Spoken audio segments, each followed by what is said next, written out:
কি রে, তুই এত রাত এখানে বসে আছিস, বাড়ি যাবি না? আরে ভাই আর বলিস না, কালকে রান্না পুজো না, মাছ কিনতে পাঠিয়েছিল, বাজারে মাছ নেই, এক্ষুনি খালি হাতে বাড়ি গেলে খুব অশান্তি হবে, তাই বসে আছি। এই শোন, একটা কাজ কর, আমিও তো মাছ কিনে নিয়ে ফিরছিলাম, তুই বরং এটা নিয়ে বাড়ি যা। আমার বাবা বাড়িতে সকালবেলা অল্প করে মাছ এনেছিল, বুঝতে পারলি তো, ওতে আমাদের হয়ে যাবে। আরে ভাই তুই কি বলছিস, তোদের কোনো অসুবিধা হবে না তো?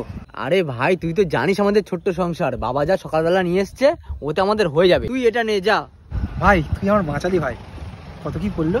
আরে বন্ধুদের মধ্যে কি যে বলিস না, আর পড়লো বলতে মাছের যা দাম ভাই এবারে বাজারে 500 টাকা করে কিলো, বুঝতে পারলি?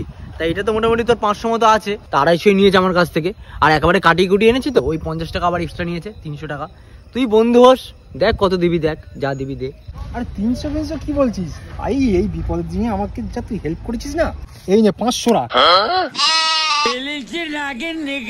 ভাই থ্যাংক ইউ। আর শোন না, ডায়মন্ড হারবারের ইলিশ আছে, বুঝতে পারলি, বিরাট টেস্ট, একটুখানি মাকে বলবি হালকা করে সর্ষে দিয়ে রান্না করতে, দারুণ খেতে লাগবে, বুঝতে পারলি? আসছি রে ভাই।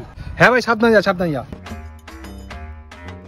হালকা হালকা লাগছে কেন, দেখি তো মাছের পিসগুলো কিরকম আছে।